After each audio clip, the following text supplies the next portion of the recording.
అందరికీ ఈరోజు మీకు ఇంకో కొత్త రెసిపీ చూపిస్తానండి. అదే కీమా సేమియా అండి. దానికోసం కావాల్సిన పదార్థాలు: బాగా కడిగి ఉంచుకున్న కీమా, ఉప్పు, కారం, పసుపు, కొద్దిగా గరం మసాలా, ధనియాల పొడి, అల్లం వెల్లుల్లి పేస్ట్, కొంచెం పెరుగు. లైట్గా ఫ్రై చేసుకోవాలండి సేమియాని, ఇట్లా వీడియోలో చూపించినట్టు.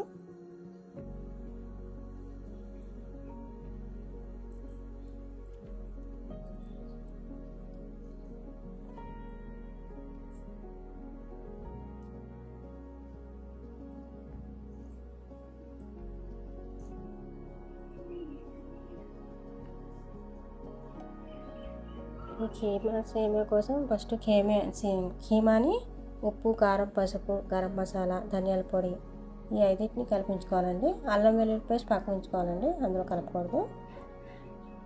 దానికోసం తరిగిన ఉల్లిపాయలు, పచ్చిమిరపకాయలు, టమాటాలు,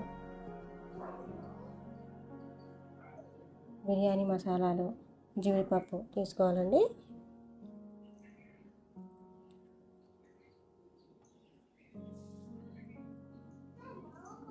ముందుగా కుక్కర్లో ఉల్లిపాయలు, పచ్చిమిరపకాయలు బాగా ఫ్రై చేసుకోవాలండి.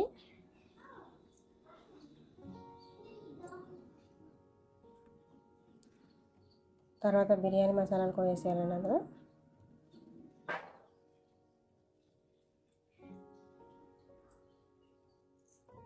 అవి ఫ్రై అయిన తర్వాత ఈ జీడిపప్పు కూడా వేసేయాలండి అందులో. తర్వాత అది కూడా కొంచెం ఫ్రై అయిన తర్వాత అల్లం వెల్లుల్లి పేస్ట్ వేసుకొని కొంచెం ఫ్రై చేసుకోవాలండి. ఇట్లా ఫ్రై అయిపోయిన దాంట్లోకి కొన్ని తరిగి ఉంచుకున్న టమాటాలు వేసుకోవాలండి. ఇవి కూడా బాగా ఫ్రై అయిన తర్వాత ఉప్పు, కారం కలిపించుకున్న కీమాని ఇందులో వేసేయాలండి. ఇది కూడా కొంచెం ఫ్రై అయిన తర్వాత వాటర్ పోసేసుకోవాలండి. పక్కన సేమియా బాయిల్ చేసుకోవడానికి వాటర్ పెట్టుకోవాలండి.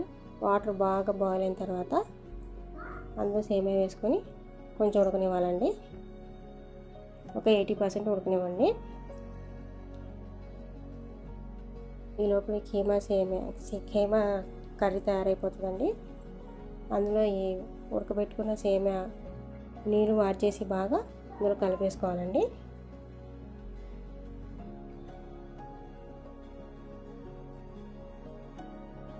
తర్వాత రెండింటిని కలిపి కొంచెం సేపు ఉడకనివ్వాలండి. మనకు ఎంతో ఇష్టమైన కీమా సేమియా రెడీ అండి.